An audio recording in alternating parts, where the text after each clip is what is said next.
अच्छा जी, एक सवाल है जो बुक में नहीं है, थोड़ी सी FAR1 में अगेन रिवीजन करते हैं हम। Revision of statement of changes in equity, ये मैंने आपको भी नोट्स फॉर्म में नहीं दिया, अपलोड कर दूंगा। लेक्चर 65।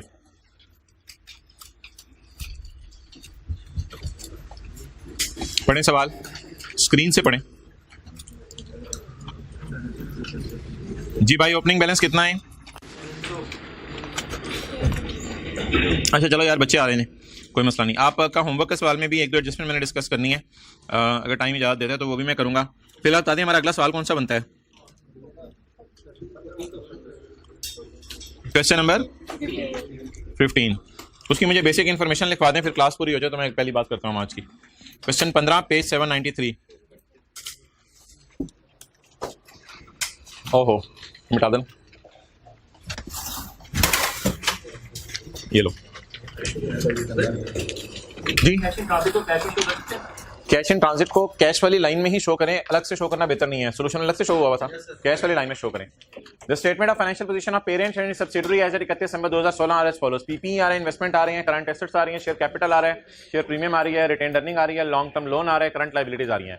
मतलब लॉन्ग टर्म लोन सिर्फ इधर नजर आ रहा है, दूसरी तरफ नजर नहीं आ रहा, तो इसका मतलब है ये कोई कैंसिल करने वाला लोन नहीं है। पेरेंट ने अपना कोई जाती लोन लिया हुआ है, सब्सिडियरी ने अपना कोई जाती लोन लिया हुआ है, पेरेंट ने सब्सिडियरी को कोई लोन नहीं दिया हुआ। क्लियर? चलें जी। पी ग्रुप बोले आगे। Consolidated statement of as on 31 December. बताएं जी। Property plant and equipment 3042 plus 11। अच्छा जी, आगे क्या आ रही है? इन्वेस्टमेंट। यार इन्वेस्टमेंट सभी नहीं लिखनी है आपने वर्किंग वन में, मेरे बाद लिखा करें चीजें, तो मैं व्हाइट बोर्ड पे लिख दूं चीज, उसके बाद लिखा करें।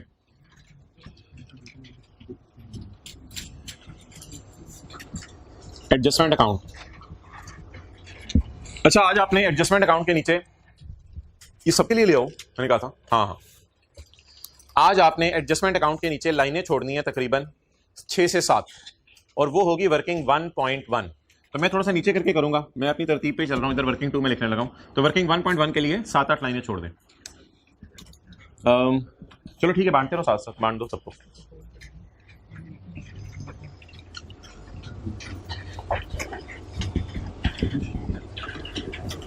अच्छा जी, मुझे बता दें भाई कितनी है इन्वेस्टमेंट?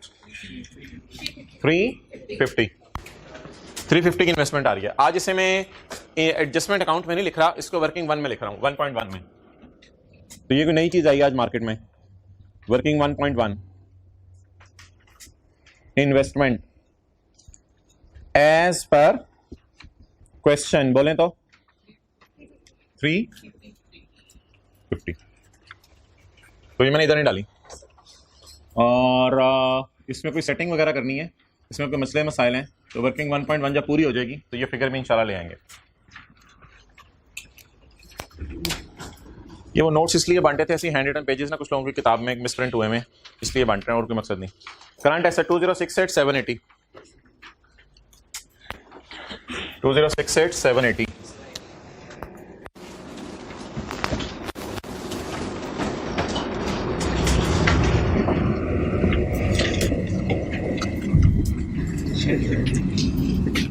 Share capital 980-500। भाई वो टाइम पे आ जाया करें, रिक्वेस्ट ही कर सकते हैं। अब आपके घर तक तो नहीं आ सकते, अगर चले गए तो आप कहेंगे घर तक आ गए। शेयर कैपिटल कितना? 500। शेयर प्रीमियम यार इसको ना इनर कॉलम में लिखना है 950 को। आज इस 950 को भी इनर कॉलम में लिखना है। जरा क्लास पूरी होने तो इंशाल्लाह मैं सारी बातें करूंगा। 730 और 15 730 और 15, ये 980। ओके, टाइम पे आएगा नहीं, टाइम पे 3150 और 210।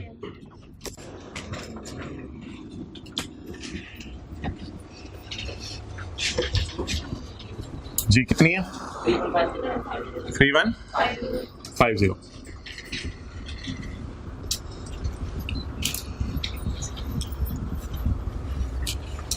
नेक्स्ट क्या आ रहा है? Long term borrowings. जी मोहतरम 200। आगे जी बोलें। Current liabilities 400 plus 1173।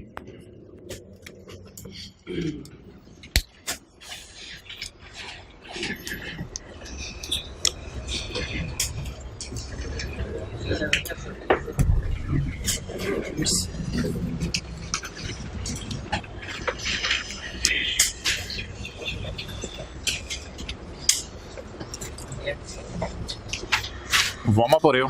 Accumulated debit debit asset credit. मुझे तो वार्म अप से यही याद आता है। चलो चलो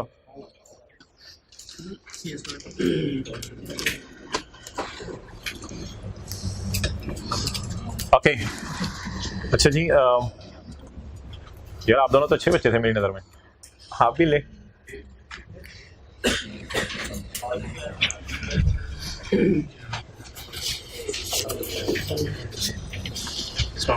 वालेकुम सलाम रहमतुल्लाह। मरहबा मरहबा या शेख हबीबी सऊदी किंग। अच्छा जी अगली क्लास में एक बंदे को सऊदी किंग के कपड़े पहना के ना ले आया करने दो, ट्रांजैक्शन समझनी आसान हो जाए। ओके अच्छा जी अब मुझे ये बताएं, अच्छा लेट आने वाले हजरात सिर्फ ये देख लें कि हमने क्वेश्चन नंबर 15 शुरू किया है। और हजरत जरा खड़े होकर पहले बात सुने। हमने क्वेश्चन नंबर 15 शुरू किया है। इसमें हमने वो जो इन्वेस्टमेंट वाली फिगर है ना उसको उठा के सिर्फ वर्किंग 1.1 में लिखा है, और जो पेरेंट का शेयर कैपिटल शेयर प्रीमियम आ रहा है ना उसे अंदर वाले कॉलम में लिखा है। बस ये दो बातें की हैं, बाकी कोई नई चीज़ नहीं है। हैव अ कुर्सी, have a complete bench, you can even lay down and enjoy a relaxing nap. ये ऑफर सर मेरे लिए भी है, महदूद मुद्दत के लिए थी। अच्छा जी जो हजरात लेट तशरीफ़ लाए हैं और जो पहले से बैठे हुए हैं सारी मजमा मुतवज्जे हो जाए। आज के लेक्चर के 765 जिसके नोट्स मैंने आपको नहीं बांटे उसके अंदर एक सवाल आ रहा है FAR 1 का, तो अभी सिर्फ इसको देखें आप। मोहतरम छोड़ दो यार, तो मैं अपने सवाल की तरफ इंशाल्लाह वापस आऊँगा 20 मिनट बाद। 4-5 बातें हैं बड़ी इंपॉर्टेंट, वो आज आपने सुननी है। फ्रेश माइंड के साथ 15-20 मिनट नई बातें सुन लें, फिर उसके बाद जो है आज का सवाल शुरू करते हैं। अच्छा statement of changes in equity आप बनाते थे FAR 1 की क्लास में। ओपनिंग बैलेंस आ रहा है 1 जनवरी 15 को, शेयर कैपिटल का 300 और रिटेन अर्निंग का 60। आपके जहन में क्या आता है कि शेयर कैपिटल का बैलेंस आ रहा है ओपनिंग, रिटेन अर्निंग का ओपनिंग बैलेंस आ रहा है। ऑब्वियसली आपके जहन में ये आता होगा कि शेयर कैपिटल वो पैसा था जो ओनर घरों से लाए थे, पता नहीं कब लाए थे, ये तो बिजनेस पता नहीं कब का शुरू हुआ है, और 60 पिछले सारे सालों का प्रॉफिट वगैरह। हो सकता है बीच में डिविडेंड भी बांटते रहे हो। तो मैं अपनी statement of changes in equity कैसे शुरू करूंगा? 2 कॉलम डाल के, number 1 share capital and number 2 retain earning. Okay जी अब आप मुझे बता दें जी what are my opening balances. मेरे ओपनिंग बैलेंसेस क्या हैं 1 जनवरी 15 को? शेयर कैपिटल का ओपनिंग बैलेंस बोले तो 300, रिटेन अर्निंग का ओपनिंग बैलेंस 60। अच्छा साल कौन सा है मेरा? 2015। और रिक्वायरमेंट में डालना भूल गया, बहरहाल ये सोल्यूशन से देख लें। 31 नवंबर 15 मेरा ईयर एंड है। मोहतरम डिविडेंड जो है ना, डिविडेंड अगर मैं 2015 के साल की बात करूं तो ये जनवरी है और ये दिसंबर है। तो जो डिविडेंड है ना ये 1 जनवरी है, ये 31 दिसंबर है। तो जो डिविडेंड है ना साल में एक से ज्यादा दफा भी अनाउंस हो सकता है। क्या मतलब? मिसाल के तौर पे पिछला साल मेरा कौन सा होगा? 2014। 2014 के प्रॉफिट्स यहां कहीं फरवरी मार्च में जाके फाइनल होंगे। 2014 के प्रॉफिट्स जब फाइनल हो जाएंगे ना, 2014 के प्रॉफिट से फाइनल हो जाएंगे, तो मैं एक डिविडेंड अनाउंस करूंगा। इसे मैं कहूंगा फाइनल डिविडेंड 2014। इसे मैं कहूंगा फाइनल डिविडेंड 2014। अच्छा ये जो लिस्टेड कंपनीज होती है ना, लिस्टेड कंपनीज, ये और मैं आपको पिछली क्लास में बता चुका हूं कि 15 के साल में 14 का फाइनल डिविडेंड आता है। ये जो लिस्टेड कंपनीज होती है ना, लिस्टेड कंपनीज, ये ना 6 महीने के अकाउंट्स भी बनाती हैं। और 6 महीने के अकाउंट्स बना के भी यूजर्स को भेजती हैं। तो फर्ज करें इन्होंने 30 जून तक के अकाउंट्स बनाए और वो यूजर्स को डिस्पैच किए। 30 जून के अकाउंट्स जून को तो नहीं फाइनल हो जाएंगे, वो भी कहीं जाके जुलाई, अगस्त या सितंबर में फाइनल हो रहे होंगे। तो इन्होंने 30 जून के अकाउंट्स, उसका ऑडिट इतनी तफसील से नहीं होता, वो बस हल्के फुल्के आप देख के 6 महीने के अकाउंट्स बनाए और वो बना के यूजर्स को भेजे। यूजर्स की डिमांड आई, अच्छा खासा प्रॉफिट इस साल भी तो आ रहा है, और 6 महीने में अगर आपने इतना कमा लिया तो साल में कितना कमाएंगे। तो ऐसा करें, इस साल का डिविडेंड थोड़ा सा इसी साल दे दें, अगले साल भी दे दीजिएगा, वो अलग बात है। इस साल का डिविडेंड थोड़ा सा इस साल दे दें। तो जैसे वो खाना पक नहीं रहा होता, बीच में से जाके निकाल के खीर थोड़ी सी, अभी अम्मी कह रही होती है बेटा सबर बीच में से, तो पकने का वेट नहीं कर रहे हैं, चलो भाई बस मैं कर लूंगा, आप टेंशन, ऊपर से चीनी डाल लेता हूं, वैसे नहीं सबर हो रहा। तो इसी तरह शेयर होल्डर भी बेसब्रे होते हैं। वो क्या कहते हैं, साल खत्म होने का वेट ना करो, 6 महीने में अच्छे खासे प्रॉफिट आ गए, वो बांट दो। अब कंपनी के डायरेक्टर्स कहते हैं, मोहतरम ये प्रॉफिट्स अभी इंटरिम है, ये हमने फाइनल नहीं किए, ये तो इनका तो ऑडिट भी नहीं करवाया, बस हल्का फुल्का ऑडिटर्स को नजर मरवाई थी, उन्होंने भी डिटेल में चीजें नहीं देखी, ये प्रॉफिट्स तो भी इंटरिम है। तो शेयर होल्डर्स कहते हैं कोई मसला नहीं यार, 6 महीने में जो भी आपने कमाया ना, उसका थोड़ा बहुत हिस्सा हमें यहां कहीं बांट दो। तो इन प्रॉफिट्स, इस डिविडेंड को कहा जाता है इंटरिम डिविडेंड। लेकिन ये ना 15 के प्रॉफिट्स पे ही नजर रख के दिया जाता है। क्लियर? तो अब अगर मैं आपके सामने पूरी पिक्चर खोलना चाहूं तो 14 के साल में जो कमाया 12 महीने में, उसका प्रॉफिट यहां बांटा, इसे कहेंगे 15 में 14 का फाइनल डिविडेंड बांटा। और इस 6 महीने में जो कमाया, इसको फाइनल प्रॉफिट नहीं कहा जा सकता क्योंकि अभी ये टेंटेटिव या प्रॉफिट है, आपका इंटरिम प्रॉफिट है। इस 6 महीने में जो कमाया, इसका प्रॉफिट साल खत्म होने से पहले ही बांट दो। इस प्रॉफिट को क्या कहेंगे? Interim profit. क्लियर? तो ये सारी बात आप छोड़ें, ये बातें बोते पेपर में याद नहीं रहती। अगर पेपर में मैं 2015 का सवाल सॉल्व कर रहा हूं तो बोलें कितने डिविडेंड आ सकते हैं? 2। पहले बांटेंगे हम 14 का फाइनल, और अगर पैसे अच्छे हुए हमारे पास तो हो सकता है हम 15 का इंटरिम भी बांट दें। ये बात नोट कर लें। अब आप 15 के साल में कितने डिविडेंड आ सकते हैं? 2। 14 का फाइनल और 15 का अपना। लेकिन 15 के अपने को क्या कहते हैं? इंटरिम। और डिविडेंड की परसेंटेज वही शेयर कैपिटल पे लगती है।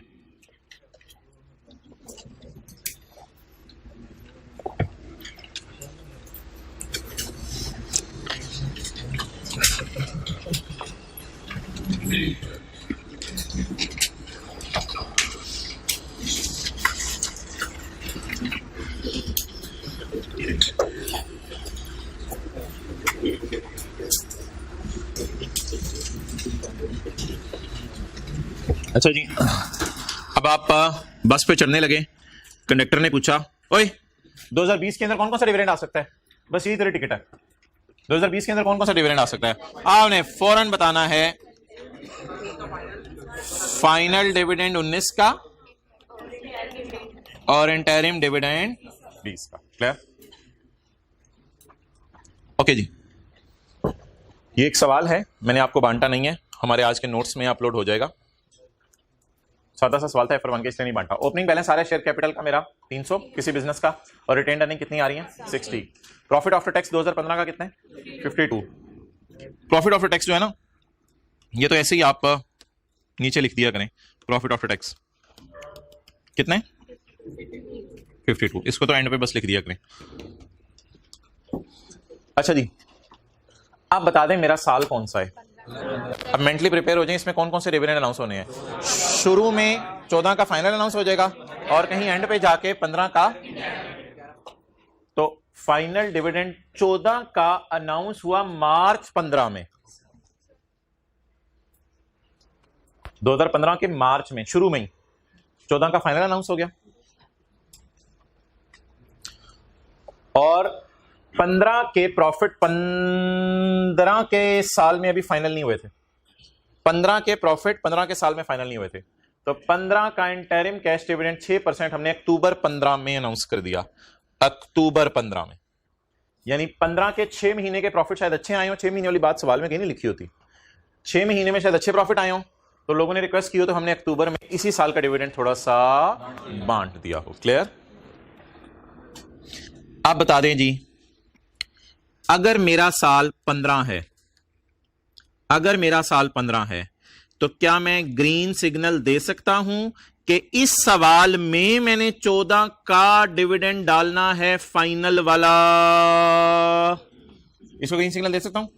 और स्टिल मेरा सवाल, अगर मेरा सवाल 15 का है तो क्या मैं ग्रीन सिग्नल दे दूं कि इसमें मैंने इंटरिम डिविडेंड इस साल वाला भी डालना है? तो दोनों डिविडेंड इसमें डाल दें आज। बताएं जी, फाइनल डिविडेंड कितने परसेंट पे है? 10%। 10% ऑफ व्हाट? ये फाइनल डिविडेंड है 2014 का, ऐसा ही है। तो शेयर कैपिटल पे लगता है 300 का 10%, 30। अर्निंग कम हो जाएंगे ना इससे, क्योंकि अर्निंग बांट दी है हमने।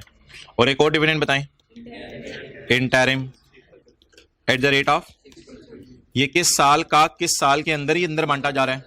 हमारा साल तो 15 है ना, तो 15 का डिविडेंड 15 के अंदर अंदर ही बांटा जा रहा है। Share capital 18। क्लोजिंग के साथ क्या लिखूं? 31, 12, 15, 60। ये सफा आपको नहीं बांटा, 64। डन। अब आप मुझे बता दें कि ये सबने देखना है ऊपर 31, 12, 15 की इक्विटी की मूवमेंट में 1 जनवरी 15 से 31, 12, 15 का अर्सा कवर करना है।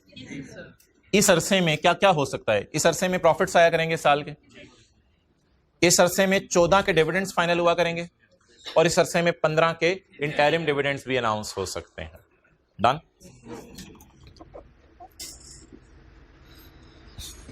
चलिए जी, क्लास पूरी होने का वेट किया जा रहा था। अब जो है वो कंसोलिडेशन का हैंड रिटन पेज नंबर 10 निकाल लें। ये पेज आपको निकालना पड़ेगा आज। किताब पे है तो बहुत अलग बात है, किताब पे मिस प्रिंटिंग है तो फिर नोट्स देख लें। ऑनलाइन वालों को तो मादरत, उसी से देखना पड़ेगा जो मैंने नोट्स अपलोड किए हुए हैं। नोट्स एंड पे पड़े हुए हैं, किसी के पास नहीं है तो।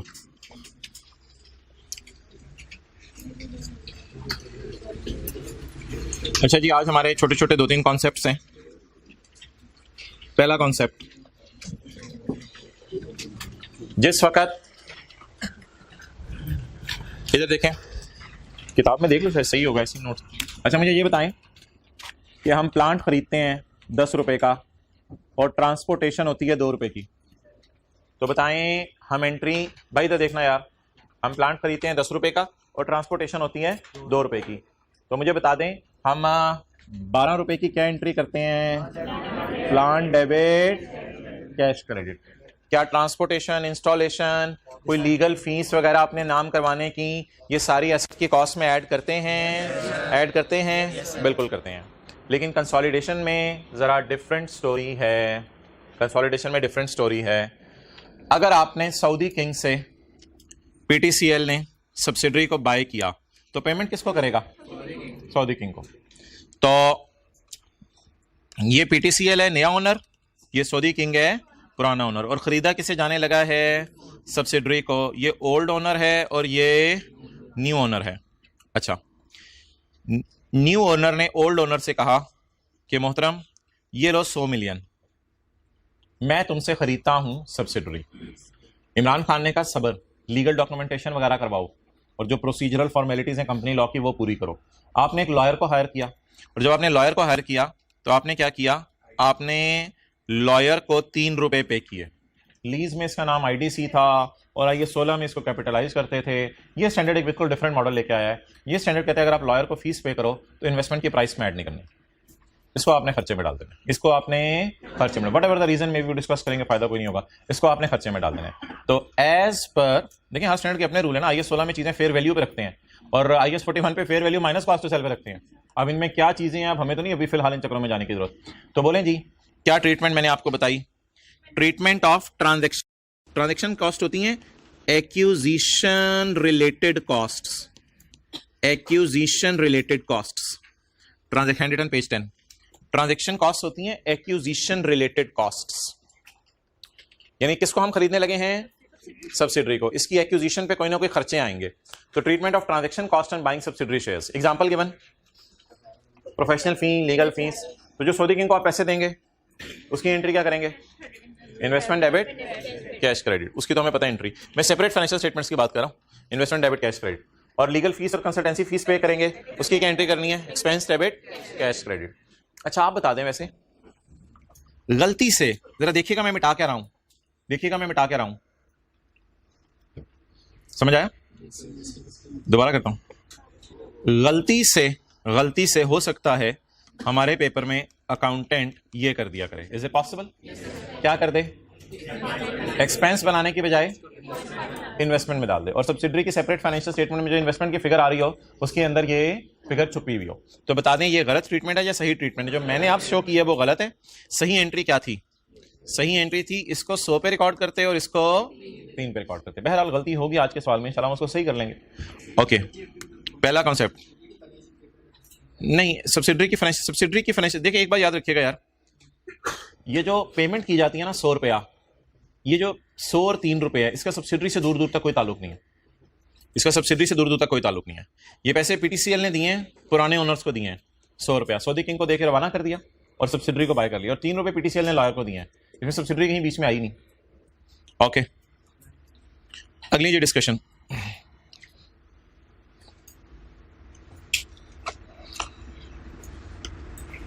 सब्सिडरी है ये, और बड़ी आसान सी डिस्कशन है, लॉजिकल सी, जैसे आपने चीजें जनरल लाइफ में देखी होती हैं। ये सब्सिडरी है, ये पीटीसीएल है। पीटीसीएल कौन है? नया ओनर, पुराना ओनर? और सऊदी किंग ये इसके ओल्ड ओनर है और ये इसका न्यू ओनर है। अच्छा मुझे सोच के बताएं, अब पेज की तरफ नहीं देखना आप, मुझे सोच के बताएं सऊदी किंग के पास क्या होगा पीटीसीएल को देने के लिए? Excellent, shares of subsidiary. Saudi king एक ब्रीफकेस लाएगा, उस ब्रीफकेस में, इस ब्रीफकेस में क्या पड़े होंगे? शेयर्स। किसके शेयर्स पड़े होंगे? Shares of subsidiary. ये शेयर्स लेके बैठा होगा निगोशिएशन के टाइम पे कि अगर डील हो गई तो इधर ही निकाह करेंगे और छुट्टी हो जाएगी, ठीक है? अच्छा और पीटीसीएल के पास भी एक ब्रीफकेस होगा लाल रंग का, उसके पास नीले रंग का था, इसके पास लाल रंग का होगा। इसमें क्या पड़े होंगे? ढेर सारे कायदे आजम वाले नोट पड़े होंगे। अगर डील तय पा जाती है, अगर डील तय पा जाती है तो कैश हम किसको दे देंगे? सऊदी किंग को दे देंगे, और सऊदी किंग हमें शेयर्स वाला ब्रीफकेस दे देगा। क्लियर? तो आज तक हम क्या करते थे? पीटीसीएल सऊदी किंग को पैसे देके सब्सिडरी के शेयर्स बाय करता था, और पुराने जमानों में शेयर्स फिजिकल फॉर्म में होते थे, शेयर सर्टिफिकेट छपता था। आजकल के जमाने में एसईसीपी के रिकॉर्ड्स के अंदर अवेलेबल होता है, आप समझ लें इस तरह बैंक अकाउंट होता है, उस तरह का एक अकाउंट बन जाता है लोगों का कि आपके अकाउंट में इतने शेयर्स पड़े हैं। लेकिन पुराने जमाने में शेयर्स फिजिकल फॉर्म में होते थे, तो फिजिकल फॉर्म में शेयर्स होते थे। अच्छा, अब क्या ऐसा हो सकता है, क्या इज इट पॉसिबल कि कभी किसी मोड़ के ऊपर जो है वो ऐसा हो जाए कि पीटीसीएल इसको दे कैश और ये पीटीसीएल को क्या दे? शेयर्स।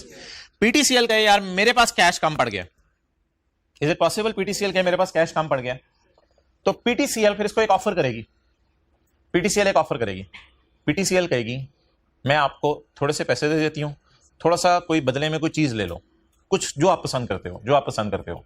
हमारे डायरेक्टर्स की टाई पसंद है वो उतार लो, हमारे डायरेक्टर्स का ब्रीफकेस पसंद है वो ले लो, इन काइंड कुछ ले लो यार, ठीक है? कुछ भी आप पसंद करते हो, आप बताओ क्या पसंद करते हो। सऊदी किंग ने अखीर ही कर दी, उसने कहा पीटीसीएल मैं आपका ओनर बनना पसंद करता हूं, तुम मुझे अपने शेयर्स दे दो, तुम मुझे अपने शेयर्स दे दो। इसे कहते हैं शेयर एक्सचेंज। इधर से शेयर जा रहे होंगे आप और उधर से हम शेयर दे रहे होंगे, लेकिन बीच में प्लीज सब्सिडरी कहीं नहीं है यार, सब्सिडरी कहीं नहीं है, ठीक है? अब ये अरेंजमेंट बारों बार चल रहे हैं सब्सिडरी के ऊपर ऊपर, यूफोन के दफ्तर में कुछ नहीं हो रहा, बस यूफोन को पता चलेगा। अब देखिए भैंस है, अब देखिए गाय है, अब गाय का एक पुराना ओनर है, एक नया ओनर है। अब गाय तो समझी थी मुझे चराने के लिए लेके गया, वो पता चला है ही उधर, अब आ गई तो एक जगह से दूसरी जगह। अब गाय को क्या पता चला? गाय के अंदर कुछ नहीं हो रहा, गाय का एक पुराना ओनर था, पैसे देके पुराने ओनर ने नए ओनर को पैसे दिए, सॉरी नए ओनर ने पुराने ओनर को पैसे दिए और गाय लेके चला गया। सब्सिडरी में कोई हलचल नहीं मची हुई, तो सब्सिडरी की बुक्स में जो अगर कोई एंट्री करनी होगी वो मैं कराऊंगा, ये सारी हलचल पीटीसीएल की बुक्स में मची हुई है। क्लियर? तो अब पीटीसीएल इसको क्या कहेगा यार? पीटीसीएल इसको कहेगा ऐसा कर, मैं तुम्हें कैश दे देती हूं और शेयर्स दे देती हूं, शेयर्स ऑफ पी। लेकिन ये शेयर्स पता है फिर कैसे इशू होते हैं? ये शेयर्स ना नए प्रिंट होते हैं प्रिंटिंग मशीन से। पीटीसीएल फिर दफ्तर जाएंगे, अपनी प्रिंटिंग मशीन से शेयर प्रिंट करेंगे, टक टक टक टक टक टक आवाजें आ रही होंगी, शेयर प्रिंट हो रहे होंगे और शेयर प्रिंट होके हम सऊदी किंग को दे देंगे। लेकिन खुदा के लिए इसका मतलब ये ना समझिएगा कि सर आज सब्सिडरी ने पीटीसीएल को बाय कर लिया है। क्या वो कोई रिवर्स कंसोलिडेशन आप आज हमें पढ़ाने लगे हैं? पहले कंसोलिडेशन होती थी, पीटीसीएल ने सब्सिडरी को बाय किया है, आज कंसोलिडेशन होने लगी है, सब्सिडरी ने पीटीसीएल को बाय कर लिया। खुदा के लिए ऐसा नहीं है। सब्सिडरी की अगर मैं बात करूं, सब्सिडरी पे कोई फर्क नहीं पड़ेगा। अब सादा सी बात सुन लें, आखिरी बात, कौन खरीदना चाहता था? किसके शेयर? किसके शेयर? सब्सिडरी के। किसके शेयर? जिसके पास सब्सिडरी के शेयर थे उसके पास जाना पड़ेगा, उससे कहना पड़ेगा। अगर आपने को मुर्गी खरीदनी है, मुर्गी से तो नहीं कहते मुर्गी आ जा, मुर्गी कहती है मेरे मालिक से पूछो। मुर्गी का भी लेवल हो गया आजकल, मुर्गी कहती है मेरे मालिक से पूछो। तो इसी तरह अगर मैंने सब्सिडरी को खरीदने तो मैं सब्सिडरी के दफ्तर नहीं जाऊंगा। खुदा के लिए ये कॉन्सेप्ट ज़हनों में बिठाएं। मैं सब्सिडरी के दफ्तर नहीं जाऊंगा। मैं किसके पास जाऊंगा? मुर्गी खरीदनी है, मुर्गी के पास नहीं जाऊंगा, मैं सब्सिडरी के मालिक के पास जाऊंगा और मैं जाके सऊदी किंग को कहूंगा, सऊदी किंग मैं आपसे शेयर्स बाय करना चाहता हूं सब्सिडरी के। तो सऊदी किंग ने कहा यार पैसे तो बहुत ज्यादा है, आप नहीं दे सकोगे। तो आपने कहा फिर ऐसा कर लेते हैं, थोड़े से पैसे ले लो मेरे से, थोड़े से शेयर ले लो, ठीक है? तो आप बोले थोड़े से पैसे ले लो, थोड़े से शेयर ले लो। अच्छा, आने वाले दिनों में ये भी होगा, हम उसे बिल्डिंग दे देंगे, थोड़ी सी बिल्डिंग ले लो, नहीं है तो पैसे पूरे होंगे। लेकिन फिलहाल बोलें हम पीटीसीएल को मिल क्या रहा है? शेयर्स। हम पीटीसीएल को मिल क्या रहे हैं? शेयर्स। और बदले में हम क्या कह रहे हैं? सऊदी किंग थोड़े से पैसे ले लो, थोड़े से मेरे शेयर ले लो, थोड़े से पैसे ले लो, थोड़े से मेरे शेयर ले लो और खुदा के लिए मुझे सब्सिडरी के शेयर्स बेच दो। अच्छा बताएं, पैसे देने की हम क्या एंट्री करते थे? आप पीटीसीएल क्या कर रही है? पीटीसीएल कैश भी दे रही है और शेयर्स भी दे रही है। अब आप बता दें कि क्या एंट्री हम करेंगे जिस वक्त हम खरीदेंगे उसे? इन्वेस्टमेंट डेबिट कैश क्रेडिट, क्योंकि मेरी इन्वेस्टमेंट्स बढ़ गई, इन्वेस्टमेंट इन शेयर्स मेरी बढ़ गई, सब्सिडरी के शेयर्स मैंने बाय कर लिए, investment in shares of S मेरी बढ़ गई और मैंने पैसे दे दिए। और इसके अलावा जब मैं अपने शेयर दूंगा तो इन्वेस्टमेंट इन शेयर्स डेबिट और बोले बोले बोले बोले शेयर कैपिटल क्रेडिट। मैं तो प्रिंटिंग मशीन से शेयर प्रिंट करके इशू करूंगा ना, तो मैं क्या एंट्री करूंगा? Share capital credit. आपको पता है कि जिस वक्त कंपनी शेयर लॉन्च करती है तो कंपनी क्या एंट्री करती है? इंट्रो के क्लास में पढ़ा था, कैश डेबिट कैपिटल क्रेडिट। आप बताएं क्या मुझे सऊदी किंग से पैसा आ रहा है या सब्सिडरी के शेयर्स? सब्सिडरी के शेयर्स। तो क्या मैं इसको शेयर एक्सचेंज कह सकता हूं कि मैं इन्वेस्टमेंट कर रहा हूं सब्सिडरी के शेयर्स में और अपना शेयर कैपिटल बदले में बढ़ाने लगा हूं? तो क्या होगा जरा सोच के बताएं। हम सब्सिडरी के शेयर्स बाय कर लेंगे और उसके बदले अपने शेयर्स इशू कर देंगे। और अगर हमने शेयर 10 रुपए के एतबार से इशू किए तो शेयर कैपिटल, और अगर शेयर 11 रुपए के एतबार से इशू किए तो शेयर की फेस वैल्यू 10 होती है आमतौर पे, तो फिर 1 रुपए शेयर प्रीमियम भी आ सकता है। एग्जिस्टिंग फिर किसी पीटीसीएल के भी कोई मालिक है, फिर उनके पास जाना पड़ेगा, पता नहीं वो दें ना दें। डायरेक्टर्स फिर अपने शेयर्स दे दें, या आमतौर पे तो नए शेयर ही बनाने पड़ते हैं, आमतौर पे नए शेयर इशू करने पड़ते हैं और यही होता है। अच्छा जी आज की discussion number 2, hand written page number 10, discussion of purchase consideration of S. क्या मतलब purchase consideration of S? Purchase price of S.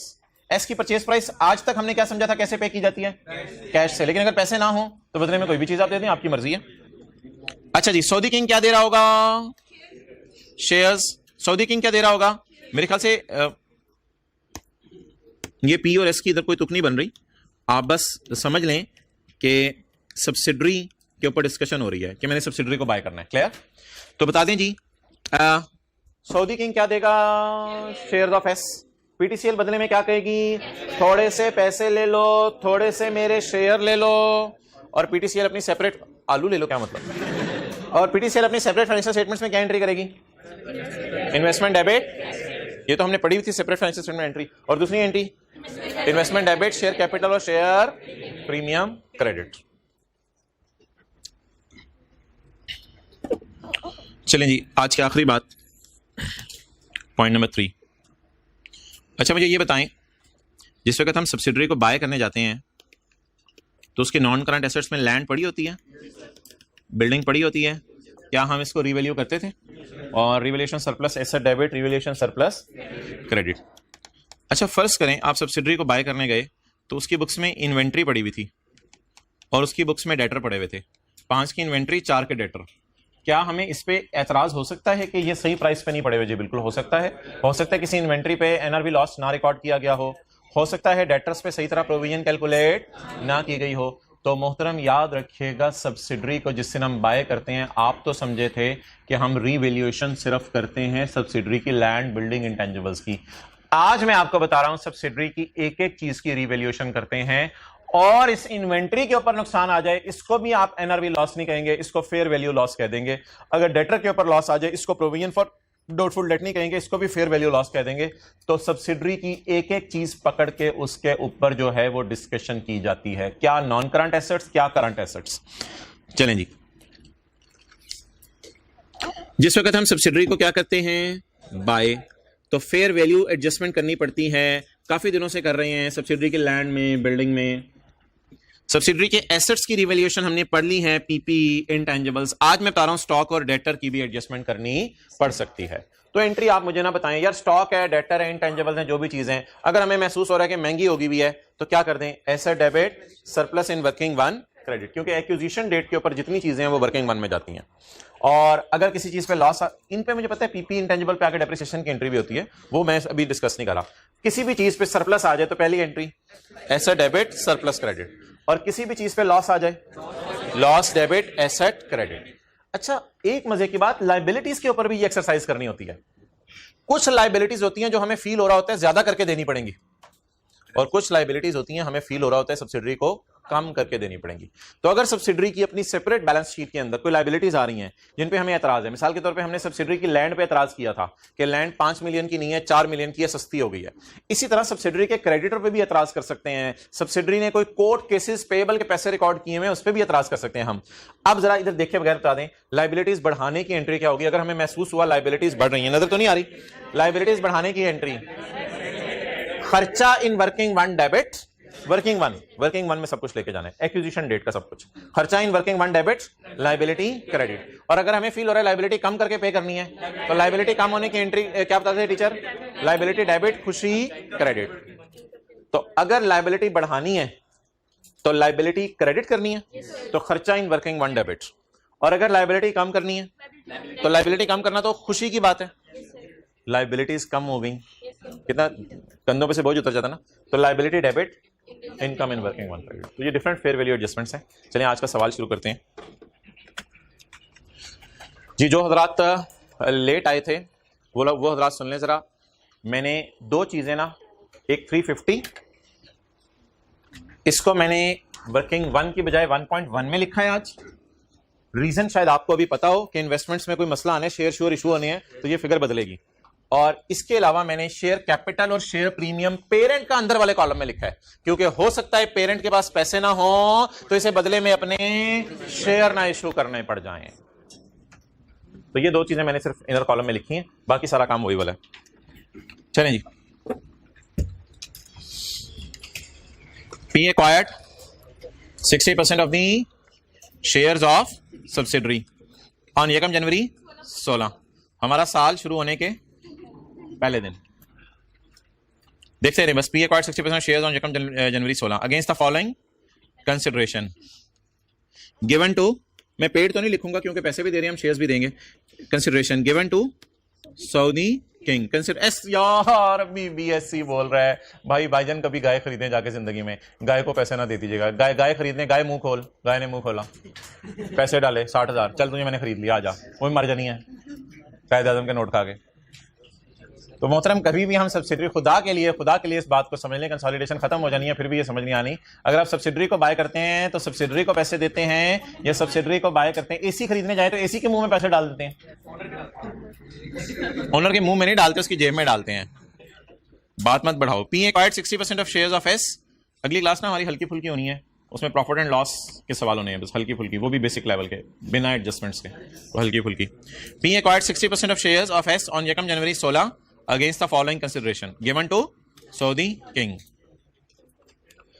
अच्छा जी, cash payment of 350 million, cash payment of, ये देख लें ऊपर भी आ रही है, cash payment of 350 million include consultancy charges of 40 and 10।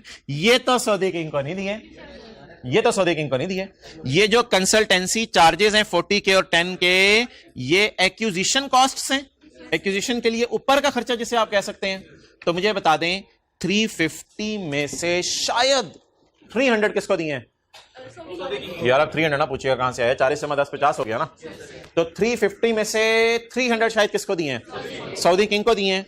और बाकी 40 से 10 कंसल्टेंसी चार्जेस सऊदी किंग से तो नहीं मांगी होगी, कंसल्टेंसी तो लॉयर से करवाई होगी या किसी कंसल्टेंट से, और लीगल एक्सपेंसेस लॉयर को पे किए होंगे। तो मुझे बता दें जिस तरह प्लांट खरीदने के लिए ट्रांसपोर्टेशन कॉस्ट वगैरह होती थी, अगर लिखा होता था प्लांट कॉस्ट में ट्रांसपोर्टेशन पड़ी है तो हम कहते थे पड़ा रहने दो, लेकिन इस टॉपिक में ऐसा नहीं करना आपने। मुझे बता दें ये जो 40 और 10 मिलियन है, ये इन्वेस्टमेंट में पड़ा होना चाहिए या मैंने बताया खर्चों में पड़ा होना चाहिए? अच्छा, अब ऐसा करें, मुझे ओरिजिनल, रॉन्ग और रेक्टिफाइंग एंट्री करवा दें। मुझे बता दें पहले सवाल में क्या एंट्री हुई हुई है? रॉन्ग। हाँ जी, एक्सेलेंट, शुक्र है। बैलेंस शीट के फेस से सर हमें नजर आ रहा है पूरा 350 इसने किस में डाल दिया है? इन्वेस्टमेंट में। पूरा 350 किस में डाल दिया है? इन्वेस्टमेंट में। तो व्हाट इज बोलें original entry, wrong entry? Investment, debit, cash, credit. कितने से? 350 से। इसके अंदर 300 में मसला है या इसमें पड़ी हुई टॉपिंग 50 में मसला है? 50 में मसला है। ओरिजिनल एंट्री बताएं क्या होनी चाहिए थी? इन्वेस्टमेंट डेबिट, खर्चा डेबिट, कैश क्रेडिट। कितने से? 350 से। अब बता दें रेक्टिफाइंग एंट्री क्या बने?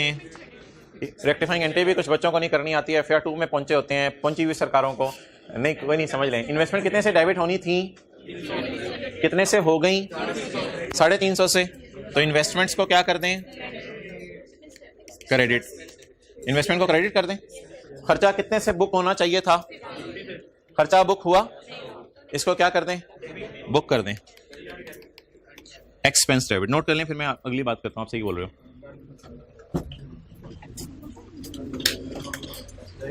ये कहीं रफ वर्किंग में नोट कर लें अपने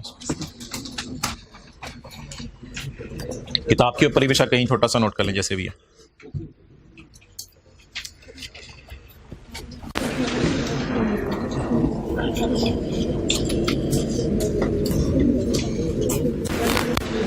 लास्ट में ग्लासेस वाले भाई खड़े हो जाएं। जी बिल्कुल, आप ही खड़े हो जाएं और आपने 2 सवालों के मेरे जवाब देने हैं। बांग्लादेश का कैपिटल। अच्छा ये बच्चे आपने सारे इतने ज्यादा क्राइम है अपने साथ, हेल्प के लिए लाए हो।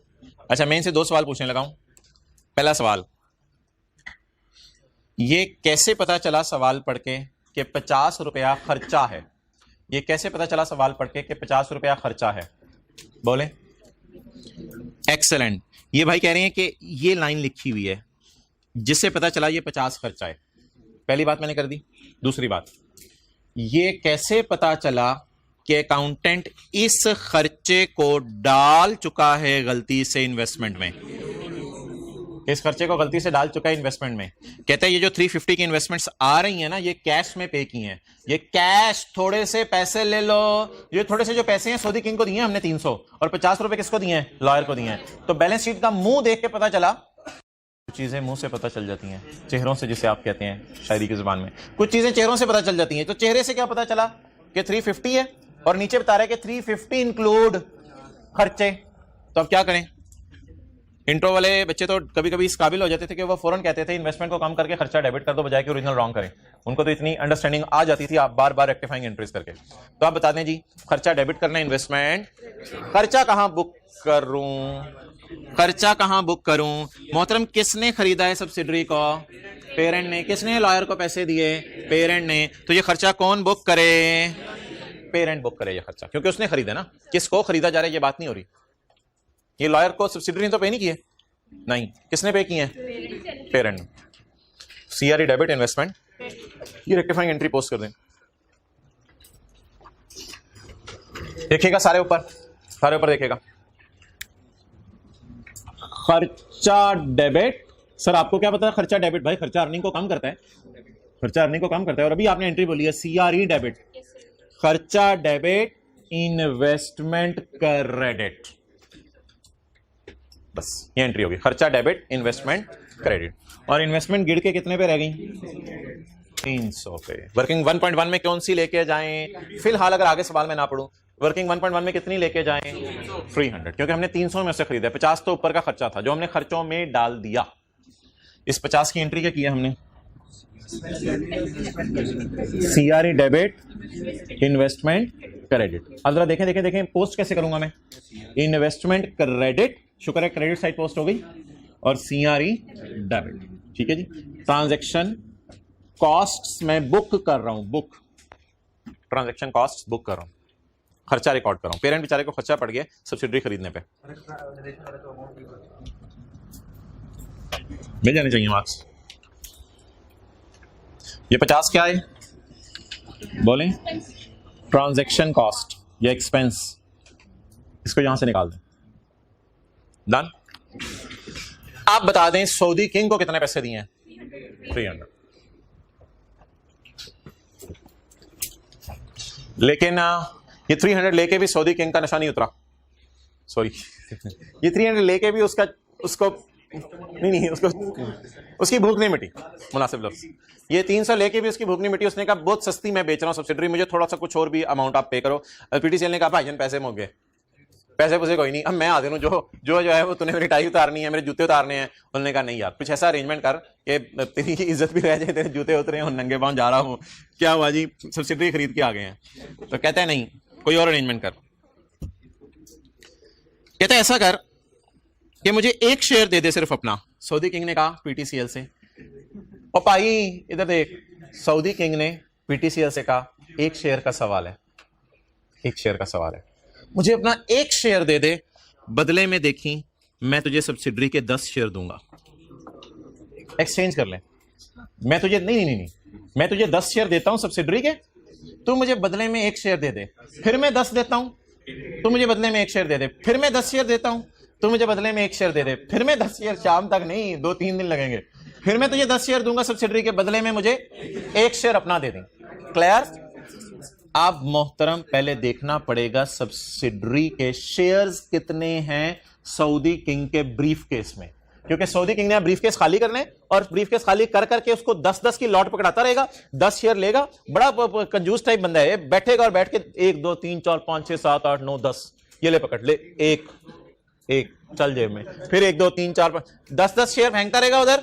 इधर से एक शेयर आता रहेगा, शेयर एक्सचेंज। इधर से क्या जाएंगे देखें, 3, इधर से 10, उधर से 1, इधर से हद हो गई। ओके, लेकिन अब टोटल अरेंजमेंट आप बता दें क्या होगा? सब्सिडरी के टोटल शेयर्स में कितने बाय करने लगा हूं? 60%। अच्छा जी, नंबर ऑफ शेयर से खेलना पड़ेगा थोड़ा सा। सब्सिडरी का सरमाया कितना है? 500।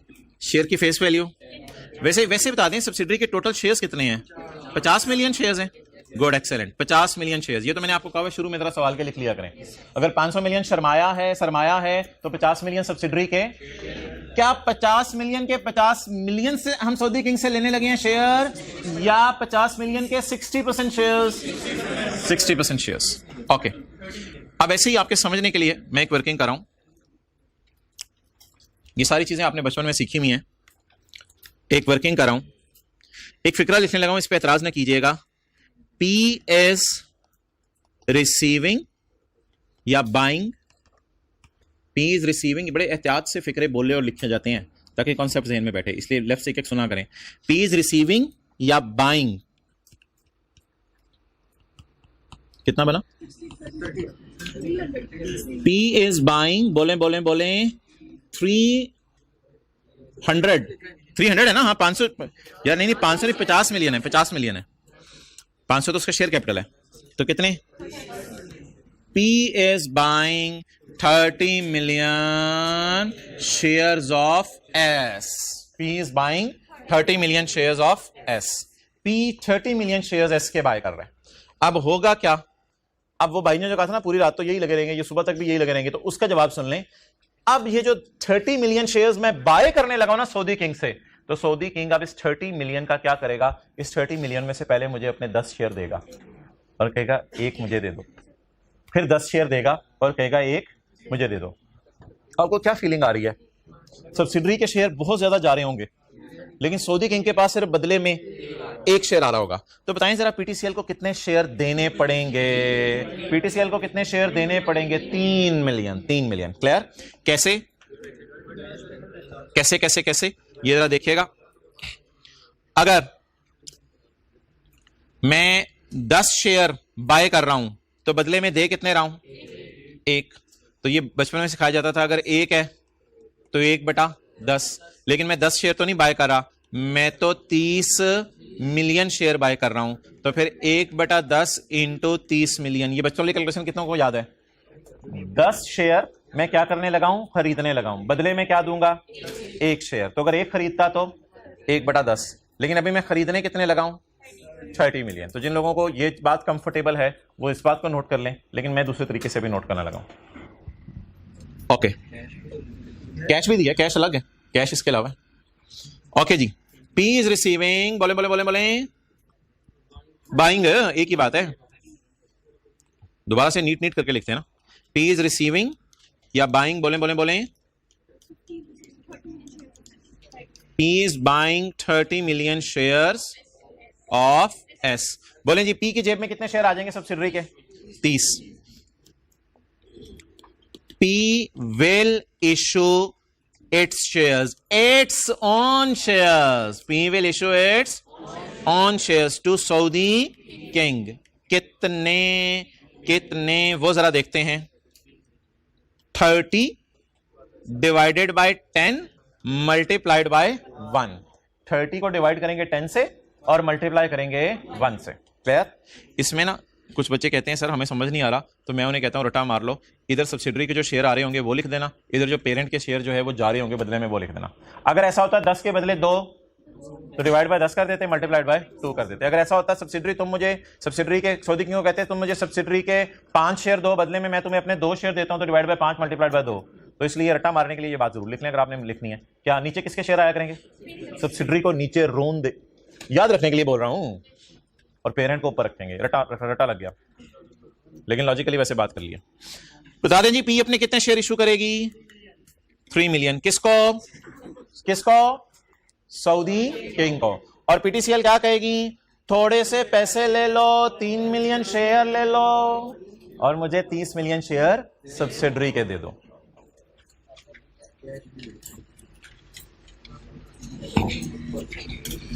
ओके, अच्छा अब मुझे ये बताएं कि सऊदी किंग के पास क्या आ गया है? 10-10 की लॉट देता रहा था, एक एक आता रहा था, तो 30 मिलियन शेयर दिए तो 3 मिलियन पेरेंट के शेयर आ गए।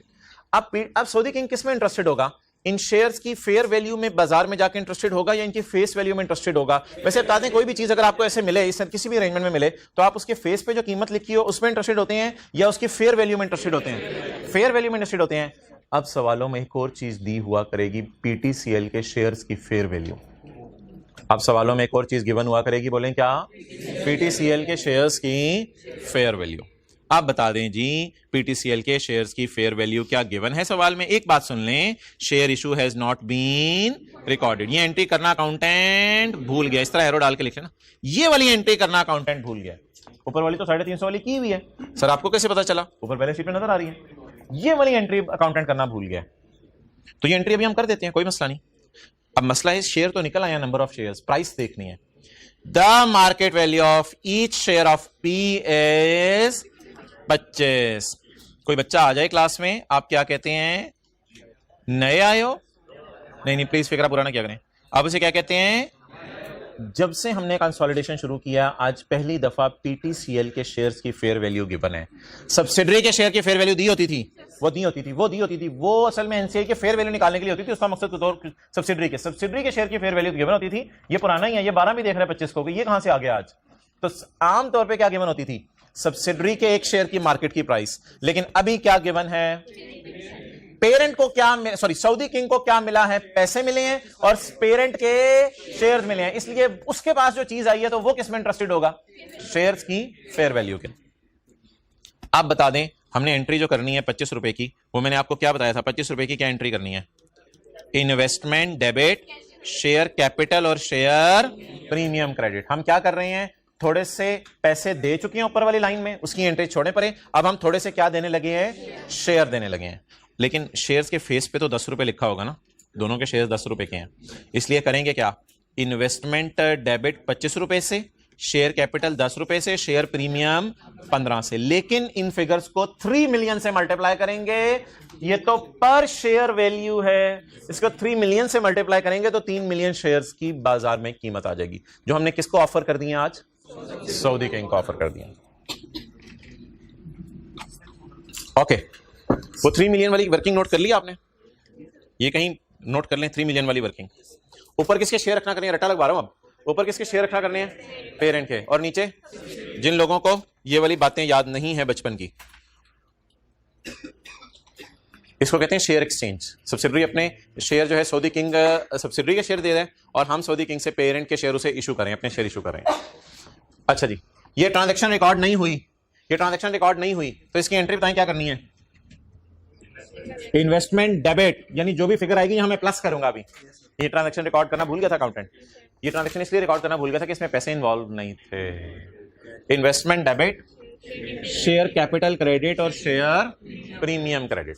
अच्छा जी, अच्छा वैसे ही पूछ रहा हूं, कभी भी कोई कंपनी सरमाया इकट्ठा करे तो क्या एंट्री करती है, शुरू वाली क्लास में बताया था cash debit, share capital credit, लेकिन अगर सरमाया ज्यादा इकट्ठा कर ले तो इस अकाउंट को नहीं छेड़ती, शेयर प्रीमियम में जाते हैं। हम सरमाया इकट्ठा कर रहे हैं या बदले में सब्सिडरी के शेयर बाय कर रहे हैं, इन्वेस्टमेंट डेबिट।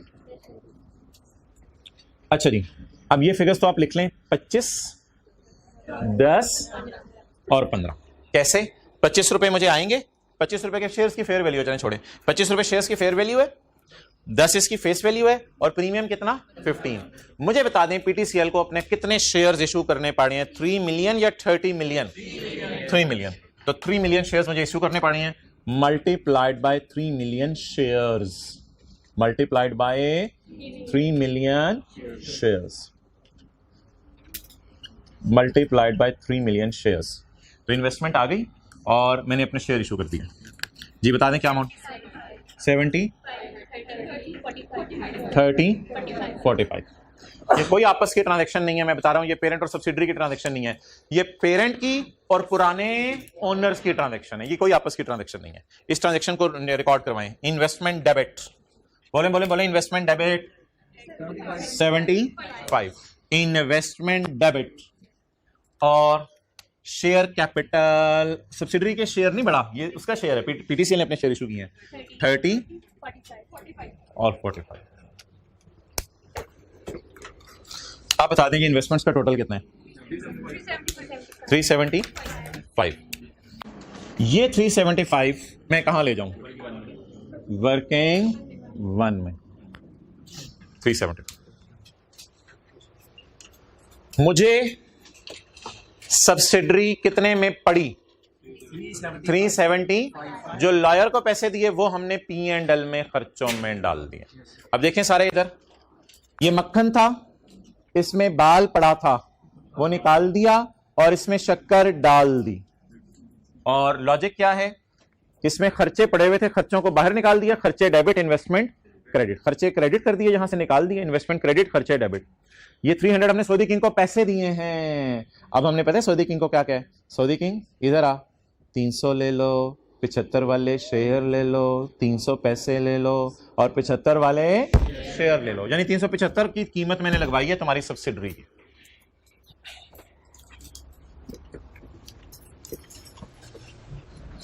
चलें जी,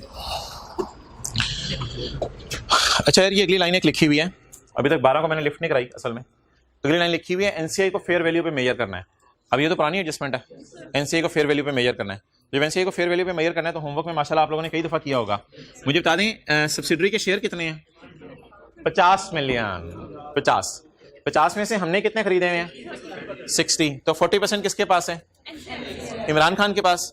तो 50 into 40%, 20 million. 20 million share Imran Khan के पास है, और इमरान खान अगर एक शेयर अपना बाजार में बेचना चाहे तो कितने का बिक सकता है, 12 का। तो 20 मिलियन में आज निकाल नहीं रहा क्योंकि कई दफा आपको निकलवाया हुआ है मैंने। एनसीआई की फेयर वैल्यू, इमरान खान के पास कितने मिलियन शेयर्स हैं, 20 मिलियन। किसके, सब्सिडरी के, लेकिन सब्सिडरी का शेयर बाजार में कितने के, 12 का, 240।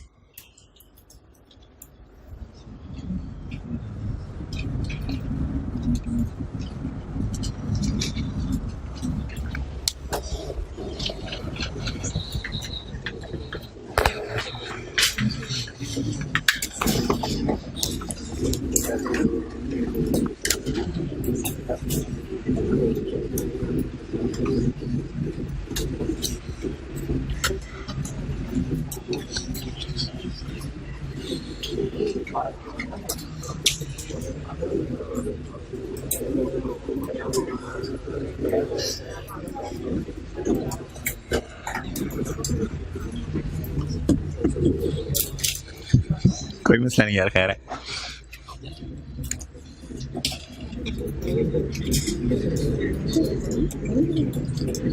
ओके आगे चलें जी। पॉइंट 2, नेट प्रॉफिट दिया हुआ जी 2016 का, पेरेंट का और सब्सिडरी का। एस ने पे किए हैं इंटरिम डिविडेंड 5% 2015 में और 10% 2016 में। अच्छा, पिछली से पिछली क्लास में ना,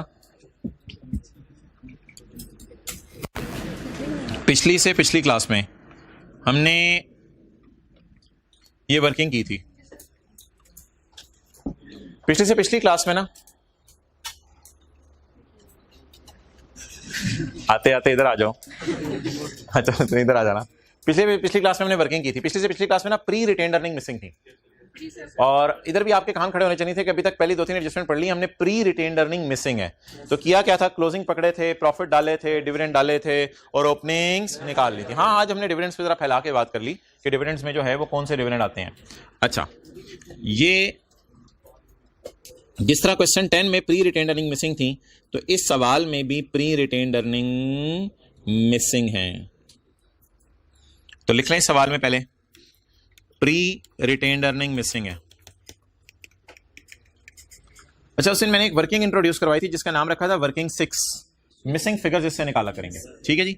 अब मैं आपको दे रहा हूं तकरीबन 2 मिनट, कुछ इंफॉर्मेशन ना परेशान करने के लिए मैंने दी है और कुछ इंफॉर्मेशन पिक करने के लिए मैंने दी है आपको। पहले मैं आपको क्लोजिंग आ रही बता दूं कितनी है, 210। ये क्लोजिंग आ रही है।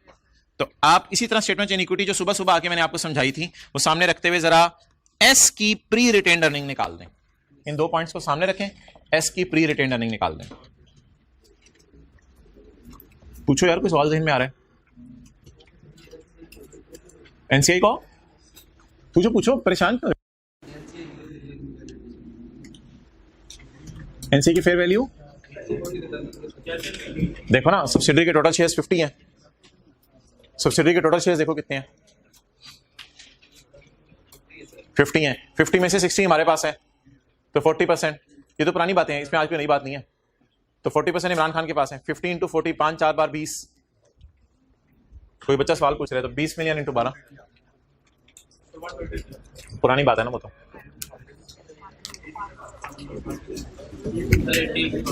80 आ रहा है। ओके, ये जो अगली क्लास है ना हमारी, उसमें मैंने इंट्रोड्यूस करवानी है वर्किंग 5। तो वर्किंग 5 फिलहाल मैं लिख के काट रहा हूं। वर्किंग 5 भी हमारी पेट वर्किंग होगी एक काम के लिए। अब मैं वर्किंग 6 करवाने लगा हूं, जिसमें कोई मिसिंग फिगर्स अगर हो तो हम निकालते हैं। ओके, जिस तरह मैं चल रहा हूं उस तरह चलिएगा। 31 दिसंबर 16 को सब्सिडरी की रिटेन्ड अर्निंग कितनी है? 200। मुझे किस दिन की रिटेन्ड अर्निंग चाहिए? 1 जनवरी 16 की। अटेंटिव हों आप लोग, इधर नहीं देख रहे थे, दोबारा देखें इधर। 31 दिसंबर 16 की सब्सिडरी की रिटेन्ड अर्निंग गिवन है। मुझे चाहिए 1 जनवरी 16 की retained earning. Working 6 statement of changes in equity में मैं कॉलम सिर्फ बनाने लगा हूं रिटेन्ड अर्निंग का, वो भी सिर्फ सब्सिडरी के लिए। अच्छा, ये जो स्टेटमेंट इन इक्विटी में बनाने लगा हूं ना, ये बनाने लगा हूं 31/12/16 की। इसमें for the sake of discussion अगर मैं बात करूं तो ये इसका ओपनिंग होता है 1 जनवरी 16 और इसका क्लोजिंग होता है 31/12/16। इनके दरमियान मैं सब्सिडरी की रिटेन अर्निंग निकालने लगा हूं। इनके दरमियान प्रॉफिट आएगा 16 का। ज्यादा से ज्यादा क्या होगा, ज्यादा से ज्यादा क्या होगा, फाइनल डिविडेंड आ जाएगा 15 का, और ज्यादा हो गया तो इंटरिम डिविडेंड आ जाएगा 16 का। ये सुबह आते आते ही आपको मैंने फॉर्मेट सिखाया था। तो 16 के दरमियान क्या क्या होता है बता दें।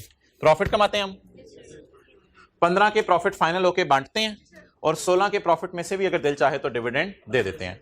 लेकिन ये सारी डिस्कशन किस अर्निंग के लिए हो रही है? सब्सिडरी के लिए। पेरेंट की डिस्कशन मैंने नहीं करनी, क्योंकि पेरेंट को किसी ने नहीं खरीदा, सब्सिडरी को खरीदा। 31/12/16 बैलेंस शीट से देख के बता दें।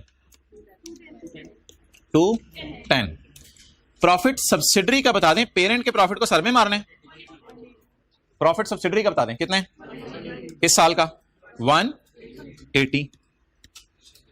शुक्र है हमने सवाल में कोई फाइनल डिविडेंड नहीं दिया, हमने पे किया इंटरिम डिविडेंड 5% और 16 के साल में 10%।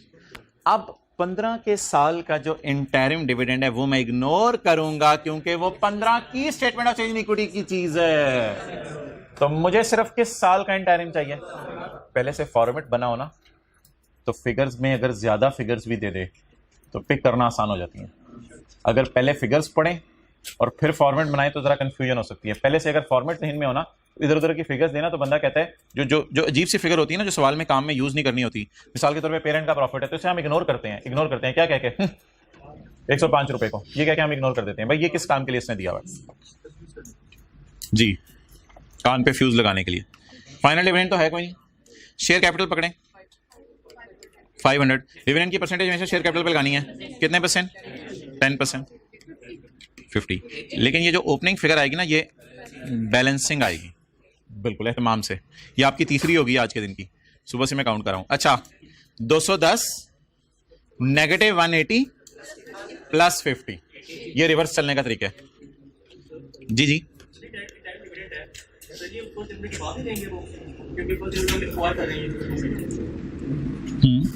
नहीं वो पिछले साल वाला कह रहे हो। ये वाला तो कहीं जाके अक्टूबर नवंबर में दिया होगा 2016 में। चलें जी, बता दें आज मैं जी मोहतरम पूछो क्या?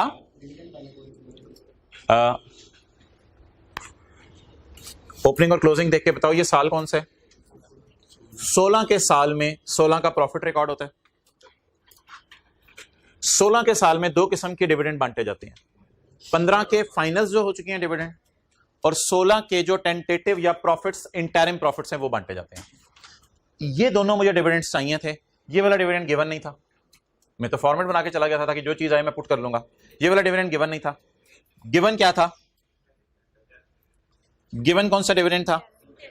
15 का इंटरिम और 16 का भी इंटरिम। अब इंटरिम याद रखना कहां जाते हैं? 16 का, यही जो सुबह आती क्लास में बताया था, 16 का इंटरिम 16 में ही जाता है, और 15 का इंटरिम इसी तरह को पिछले साल जो मनी होगी उसमें जा चुका होगा। इतनी सी बात। ये तो मैंने फॉर्मेट शो करने के लिए बताया कि ज्यादा से ज्यादा इस फॉर्मेट में क्या चीजें आ सकती हैं। तो फाइनल डिविडेंड तो सवाल में गिवन ही नहीं है। अगेन आज इस फिगर ने बड़ा रोल लाए, 80 वाली फिगर ने प्री 80 बड़ा रोला।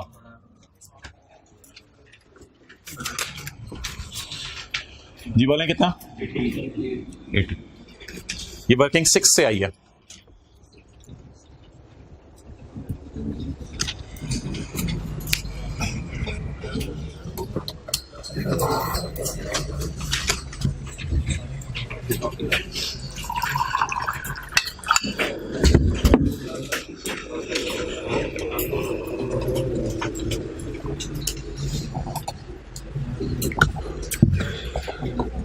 चलें जी, आ जाए भाई इधर। The following table sets out those items whose fair value on was different from their book value, जिनके फेयर वैल्यू और बुक वैल्यू में डिफरेंस था। मुझे ये बता दें एक्विजिशन डेट की सारी एडजस्टमेंट्स कहां जाती हैं? एडजस्टमेंट अकाउंट में। हमें तो आदत पड़ी हुई थी कि इनकी फेयर वैल्यूज में खेलने की, प्लांट, मशीनरी, लैंड, इनटेंजिबल्स, लेकिन आज किसकी फेयर वैल्यूज दे रहे हैं? इन्वेंट्री की और डेटर की प्रोविजन फॉर बैड डेट की. These values have not been incorporated in subsidiary की books of accounts. These fair values subsidiary की books में नहीं आई हुई. अब आप मुझे बताएं, आपके दिल में क्या आ रहा है? इन्वेंट्री को मैंने बढ़ाना है या कम करना है? 12 से किस पे लेके जाना है? 6 पे. आप इसे एनआरवी लॉस कहें, जो मर्जी कहें, कंसोलिडेशन का स्टैंडर्ड है FRS 3 और 10, वो इसे रिवैल्यूएशन नहीं कहते हैं, वो सारी एडजस्टमेंट्स को रिवैल्यूएशन कहते हैं. बता दें जी, इन्वेंट्री कम करने की एंट्री, बोलें बोलें बोलें. इन्वेंट्री डेबिट और लॉस रिकॉर्ड करूं या गेन? कम होगी 6 की. रिवैल्यूएशन लॉस इन वर्किंग, और आगे फिर इन्वेंट्री डेप्रिशिएट नहीं होती. तो बताएं जी क्या फिगर आएगी? 6 क्या, कौन सा है? ये वाला 6? ओह नहीं नहीं नहीं, ये वाला 6 नहीं. 12 और 6 का डिफरेंस जो आया 6 वो वाला. सर आपको कैसे पता चला लॉस है? इन्वेंट्री कम हो रही है. इन्वेंट्री कम हो रही है तो लॉस ही आएगा. फिर फेयर वैल्यू कम हो रही है, बुक वैल्यू ज्यादा है, फेयर वैल्यू कम है. तो इन्वेंट्री को क्या करना है? कम करना है. इन्वेंट्री कम करने से लॉस बुक होगा. अच्छा, ये प्रोविजन इसने नेगेटिव साइन के साथ क्यों लिखा है? क्योंकि प्रोविजन जो है ना, असल में डेटा इसने दिया नहीं हमें, लेकिन आपको पता है प्रोविजन थोड़ा सा डिफरेंट किस्म का अकाउंट है. ये एसेट नेचर का अकाउंट नहीं है, ये कॉन्ट्रा एसेट अकाउंट है शायद, इसलिए इसने नेगेटिव लिख दिया. तो नेगेटिव के चक्कर में ना पड़े. मुझे बता दें, प्रोविजन बढ़ रही है पैसे लेने का रिस्क या पैसे लेने का रिस्क कम हो रहा है? पैसे भागने का पैसे लेके भागने का रिस्क बढ़ रहा है या कम हो रहा है? उसने क्या अंदाजा लगाया हुआ कितने लोग पैसे लेके भागेंगे अपनी बुक्स में? हमारे ख्याल से कितने लोग पैसे लेके भागेंगे? 24. सब्सिडरी अपनी सेपरेट फाइनेंशियल स्टेटमेंट में क्या दावा कर रही थी, कितने लोग लेके भागेंगे? 15. हमारा ख्याल है कितने लेके भागेंगे? 24. आपको क्या लग रहा है, नुकसान बढ़ाना चाहिए, कम करना चाहिए? नुकसान बढ़ाना चाहिए. चलें जी, नुकसान आप बढ़वाएं मेरे से. लॉस डेबिट,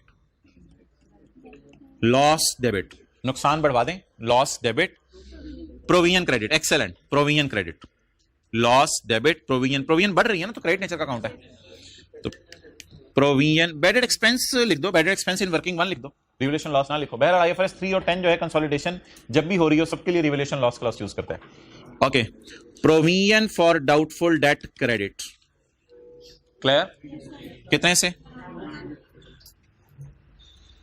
9 से. ये 24 की एंट्री कर लें.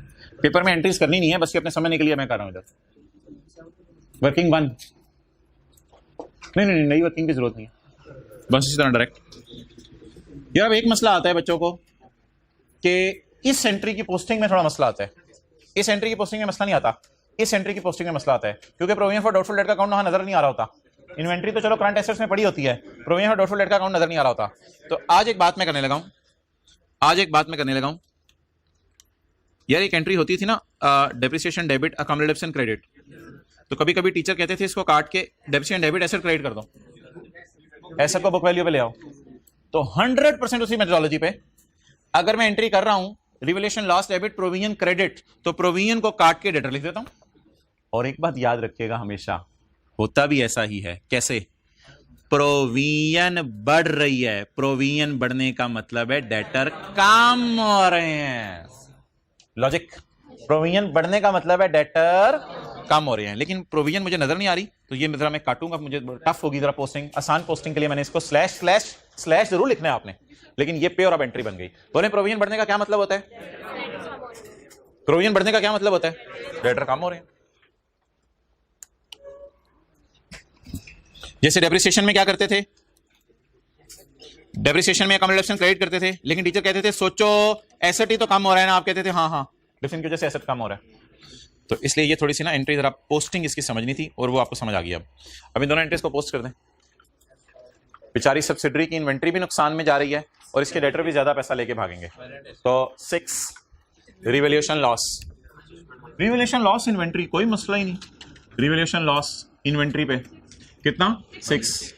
रिवैल्यूएशन लॉस डेबिट और इन्वेंट्री क्रेडिट. अगली एंट्री बताएं जी. हाँ, इसकी डेबिशन वगैरह नहीं होती, आपको पता है. रिवैल्यूएशन लॉस किस पर? डेटर्स पर. लॉस डेबिट और debtor credit.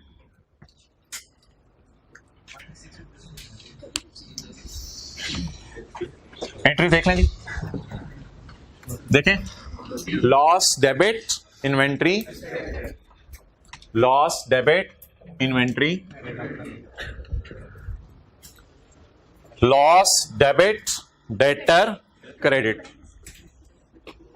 Loss debit debtor credit.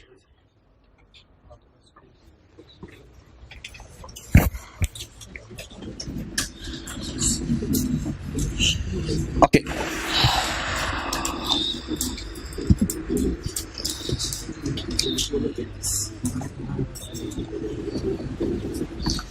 बता दें जी 0.5 पढ़ के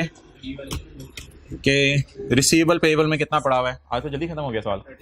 0.5 पढ़ के बता दें रिसीवेबल पेएबल में कितना पड़ा हुआ है।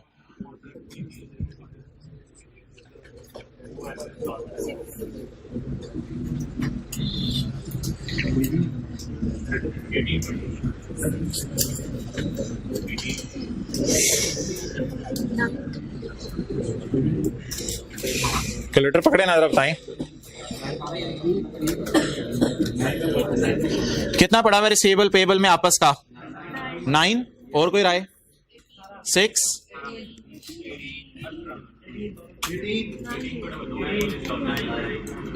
9 ये 6 वाले तो पता नहीं तौबा कर लें, ये 6 वाले को जी 6 वाले तौबा कर लें, ज्यादा 6 नहीं आ रहा।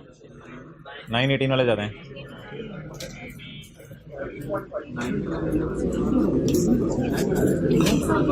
ये जो एडजस्टमेंट है ना मोहतरम, ये मैंने आपको कल जाते हुए बताई थी कि कभी कभी पेरेंट सब्सिडरी को कोई सर्विसेज दे देता है। इस एडजस्टमेंट में मेरा मशवरा ये है कि इस एडजस्टमेंट को पढ़ रहे हो आप, बैक एंड पे सोच रहे हो कि पेरेंट ने सब्सिडरी को कोई बिल्डिंग किराए पे दी हुई है, इस तरह पढ़ रहे हो, बड़े आसानी से समझ आ जाएगी। सर्विसेज देना छोड़ने पड़े, बैक एंड पे में ये सोच रहे हो कि पेरेंट ने सब्सिडरी को बिल्डिंग किराए पे दी हुई है। और यकम अप्रैल 16 को एक मुआहिदा साइन हुआ बिल्डिंग देने का, under which P would provide building, समझने के लिए, जिसमें तय क्या हुआ, पी क्या देगा किसको, एस को, पी एस को बिल्डिंग देगा। तो किराया किसने देना फिर, एस ने। साल का किराया कितना तय हुआ है, 36। साल का किराया कितना तय हुआ है, 36। यार इधर देखें, ये है हमारा साल और ये है ट्रांजैक्शन का साल, ऐसा ही है ना। ये हमारा साल है, ये यकम अप्रैल 16 से यकम अप्रैल 17 ये ट्रांजैक्शन का साल है। अब थोड़ा सा मैं टाइम दोबारा दे रहा हूं, जिन लोगों ने कोई फिगर इधर उधर की निकाली थी, अब वो अगली लाइन पढ़ के ट्राई कर लें। 9 पे कितने लोग आ गए, हाथ खड़ा करके बता दें। ओके अच्छा जी, अब यार पेमेंट्स का ना सवाल ही बताया करेगा, हमें इल्हाम नहीं हो सकता। पेमेंट अरेंजमेंट कई हो सकते हैं। साल का कितना रेंट है, 36। हो सकता है हर महीने किराया पे हो रहा हो, सही है, कोई मसला नहीं।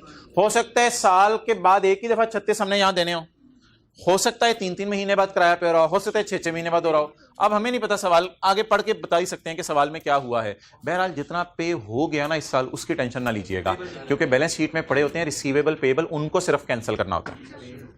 The payment would be made in 2 equal किस्तें, इसका मतलब है सेमी एनुअल है, 2 किस्तें साल में पे करनी है। तो 36 की 2 किस्तें बनाएं, जरा कितनी की बनेगी, 18। वो अकाउंटिंग की कोई बातें नहीं पूछना, सादा सी बातें होती हैं। 36 की 2 किस्तें बनाएं। यार आप एक जगह बैठा करो, कभी इधर बैठे तो कभी इधर, जरा कंसिस्टेंसी नहीं रहती। अच्छा तो बताएं जी, 36 की 2 किस्तें कितनी बनी, 18। तो 18 की किस्त बन गई। The payment would be made in 2 किस्तें, पेमेंट होगी 2 किस्तों में। एरियर का मतलब है पहले आप बिल्डिंग हमें किराए पे देंगे, हम इस्तेमाल करेंगे 6 महीने, 6ठे महीने के बाद आपको किराया देंगे। ऑन यकम अप्रैल एंड ऑन यकम अक्टूबर। ये ना उल्टा लिखा है इसने, उल्टा लिखा है। कहते हैं 1 यकम अप्रैल को पे होगा, 1 यकम अक्टूबर को पे होगा, लेकिन यार हमारे मुताबिक तो पहला यकम अक्टूबर को पे होगा ना, हमारे मुताबिक तो पहला यकम अक्टूबर को पे होगा। एरियर का मतलब ये होता है पहले मैं 6 महीने बिल्डिंग यूज करूंगा तेरी, फिर तुझे 6ठे महीने के एंड पे नहीं, तुझे 7वें महीने के पहले दिन किराया दे दूंगा। तो बता दें कितने महीने का किराया पे हो जाएगा, 6 महीने का। और इस 6 महीने का कब पे होगा, इधर। लेकिन मैं तो यहां पे खड़ा हूं, यहां पे खड़ा होके मुझे बताएं, इधर खड़े होके कोई पागल कहता है कि अगले साल का बिजली का बिल पेएबल रिकॉर्ड कर लो। कभी सुना आपने जिंदगी में? 31 दिसंबर को खड़े हैं, अबू अगले महीने जनवरी में बिल आने, अम्मी अगले महीने फरवरी में बिल आने, भाई अगले महीने मार्च में बिल आने, बहन अगले महीने अप्रैल में बिल आने, चाचू अगले महीने मई में बिल आने। वो तो पेबल नहीं बुक होते ना। पेबल कौन से बुक होते हैं? जितनी सर्विस आपने इस्तेमाल कर ली है। तो यहां खड़े होके अगले पेबल्स बुक नहीं होते कि यहां खड़े होके आप कह रहे हो सीए फाइनल की फीस पेबल है। हद होगी यार, पहले वो बोला 2000 तो जमा करा दो, इस साल जमा कराने। अच्छा, तो यहां खड़े होके मुझे बता दें आपने कितने महीने उसकी बिल्डिंग इस्तेमाल कर ली? 3 महीने। तो 6 महीने के किराया तो आप दे चुके हैं यकम अक्टूबर को। अगला किराया कब ड्यू है? मैं पता है ये क्यों कह रहा था, उसने उल्टा लिखा हुआ है। उल्टा मैं इसलिए कह रहा था, उसने लिखा हुआ है कि जरा मेरी समझ नहीं, बात समझिएगा। असल में यकम अप्रैल से शुरू हो रहा है, तो उससे बताना चाहिए था पहले यकम अक्टूबर को पे हो रहा है, फिर यकम अप्रैल को पे हो रहा है। तो थोड़ा सा ऐसे अजीब सा करके उसने लिख दिया कि पहले यकम अप्रैल और यकम अक्टूबर को पे होना है, बस उसने ये तारीखें बताई हैं। तो अब मुझे बता दें, मैंने जब यकम अप्रैल को घर किराए पे ले लिया उससे, तो मैंने जो क्या कहते हैं किराया देना है वो एरियर में देना है। एरियर का क्या मतलब है कि ईयर एंड पे नहीं, 6 मंथ एंड पे। तो 6 मंथ एंड पे वो मेरे से किराया मांगेगा, मैं 7वें महीने के पहले दिन कहूंगा ये पकड़ किराया। तो यहां खड़ा होकर मैं रिलैक्स फील कर रहा हूं कि 6 महीने का किराया दे चुका हूं। यहां खड़े होकर सिर्फ कितने महीने के लिए लायबल फील करूंगा? अब 3 मंथ्स का आप जैसे मर्जी निकालें। मेरा मशवरा है कि 36 को डिवाइड कर दें 12 से और मल्टीप्लाई कर दें 3 से, तो 3 महीने का पेबल आ जाएगा। ये एक्रूवल्स की एडजस्टमेंट्स हैं जो इंट्रो की क्लास में कराई जाती थी। ओके, हम ये अज्यूम करते हैं कि सेपरेट फाइनेंशियल स्टेटमेंट सही बनी हुई है और सारे रिसीवेबल पेबल बुक हो गए हुए हैं। ये बात भी याद रखिएगा, फिर ही इनको हम कैंसिल करने लगे हैं। तो अब आप बता दें जी, एंट्री क्या बनेगी? 36 को पहले ये 12 महीने के, 12 में से 3 महीने की तो हमें टेंशन ही कोई नहीं, वो तो अगले साल के हैं। 6 का पे कर दिया और 3 का स्टिल पेएबल है। तो 36 डिवाइड बाय 12 ज़रब 3, ये किस किस महीने की मुझे टेंशन हो रही है? अक्टूबर, नवंबर और दिसंबर की। अमाउंट क्या आ गई? इस 9 की एंट्री बता दें। पहले शोहर को कहीं तूने पैसे नहीं लेने, रिसीवेबल क्रेडिट। बीवी ऑटो पे लगी होगी, क्या बोलेगी? मैंने कौन सा किराया देना था बिल्डिंग का? Payable debit. तो एडजस्टमेंट थोड़ी सी लंबी होती है लेकिन फिगर बड़ी आसान सी होती है, जो थोड़ी हिम्मत करके निकालनी होती है और उसकी पोस्टिंग करनी होती है। आप बता दें जी कितना निकालें करंट एसेट्स और करंट लायबिलिटीज में से? 9 और 9। अच्छा, ये 9 और 9 कुछ और है, ये वाला 9 कुछ और था, इसलिए मैं इस 9 को यहां शो कर देता हूं ग्रीन मार्कर से। -9 -9। और ना समझने के लिए ऐसे लिख लिया करें, मैनेजमेंट फीस। वैसे तो ये घर जाके एमएफ भी समझ नहीं आता, ये भी मुझे पता है, लेकिन समझने के लिए लिख लिया करें मैनेजमेंट फीस। ये 9 रुपए कौन से वाले हैं? मैनेजमेंट फीस वाले हैं। इस तरह की एडजस्टमेंट हमने की भी, इंटरेस्ट रिसीवेबल, इंटरेस्ट पेएबल की, उसी तरह की एडजस्टमेंट है। ओवर तो नहीं, अभी देखो गुडविल पॉजिटिव आ रही है, नेगेटिव आ रही है, फिर आगे चलते हैं। गुडविल पॉजिटिव आ रही है,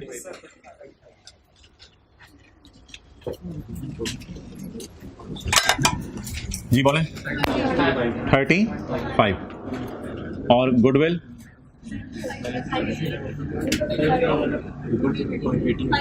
5, गुडविल एडजस्टमेंट अकाउंट क्रेडिट और गुडविल डेबिट। कितना जी? 35। डायरेक्टिव बता दो कितने हैं? 78, 52। इन दोनों को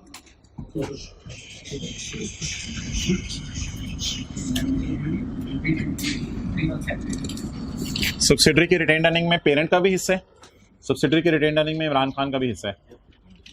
31, 292।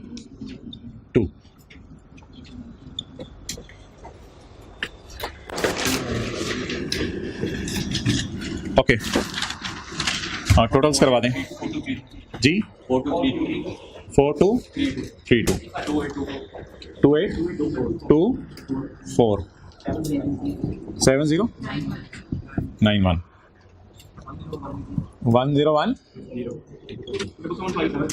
775 272 GC आ रही 3178 290 15 नहीं, घर से तो नहीं करके लाया था, ये अब कमरा ही घर सा लगता है रोजाना आके। जाने को दिल ही नहीं करता इधर से आपका, इसलिए कभी कभी रूम 1 में ले जाते हैं आपको।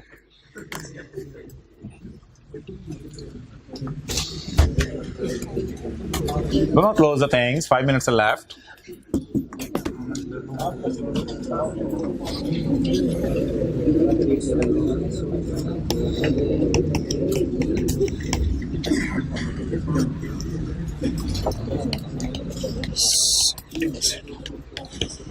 Yes.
हाँ जी,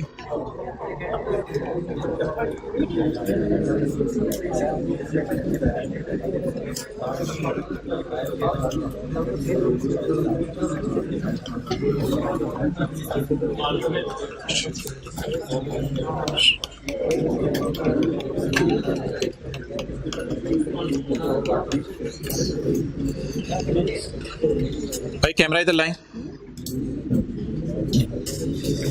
ये डाटा है आपके सामने, इसको वीडियो पॉज करके नोट कर लें और मुझे 2 एंट्रीज कर दें, इन्वेस्टमेंट डेबिट कैश क्रेडिट और शेयर इशू करने वाली, ये दोनों एंट्रीज अलग अलग कर दें। ये ना ऊपर सब्सिडरी की बैलेंस शीट है, ऊपर सब्सिडरी की क्या है, बैलेंस शीट है। आज जो हमने नया कॉन्सेप्ट सीखा है वो बता दें। सब्सिडरी की बैलेंस शीट है, इसमें सब्सिडरी का शेयर कैपिटल आ रहा है, ये बैलेंस शीट है। किसकी बैलेंस शीट, सब्सिडरी।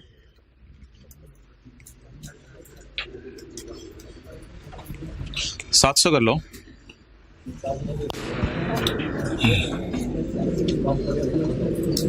करेंगे हिम्मत, इंशाल्लाह हो जाएगा, सब हो जाएगा। क्या कल वाले होमवर्क में, वो अगली क्लास में कर लेते हैं। आखिरी वाली ना, जो रिसीवेबल पेएबल वाली, पुत्र शुतर वाली, वही वाली ना, वो फिर कर लेते हैं अगली क्लास में। डन हो गया मेरा आपका। पुत्र और शुतर के रिसीवेबल पेएबल की वाली एक एंट्री है, वो मैंने समझानी है, वो अगली क्लास में कर लेते हैं। वैसे तो समझ आ गई होगी, लेकिन उसकी अंग्रेजी थोड़ी मुश्किल है, पोस्टिंग समझ आ गई होगी।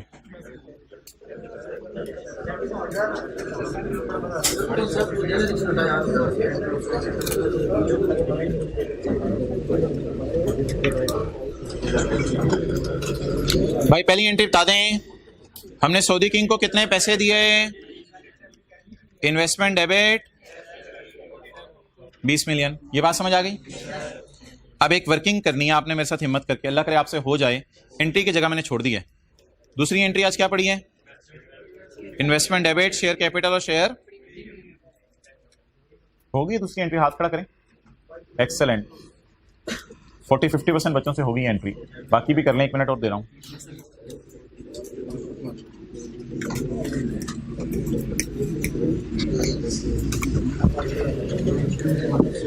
अच्छा जी,